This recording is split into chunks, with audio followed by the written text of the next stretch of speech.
મિત્રો જય દ્વારકાધીશ, જય ભારત, જય કિસાન મિત્રો। જો ચારે બાજુ ઓબાળો ચાલુ છે, ચારે બાજુ એટલે આ સરકારમાં કાંઈક તો ગોટો છે। એમાં આપણે આપણું કોઈ સાંભળશે નહીં, કાંઈક બોલશું તો કોઈક વિચારશે અને સાંભળજે, કંઈક પણ ફાયદો થશે। મિત્રો થોડુંક વિચારો, કાંઈક બોલો, એમનામ આપણે કાંઈ મળવાનું નથી। મિત્રો આ સરકારમાં કાંઈક તો એવું છે કે ચારે બાજુ હોબાળા ચાલુ થાય છે, એટલે કંઈક હશે।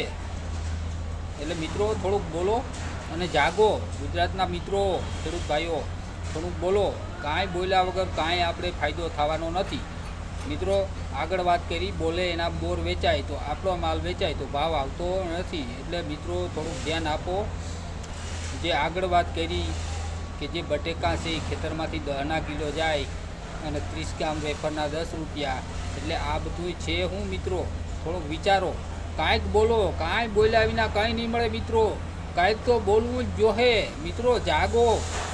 જય દ્વારકાધીશ।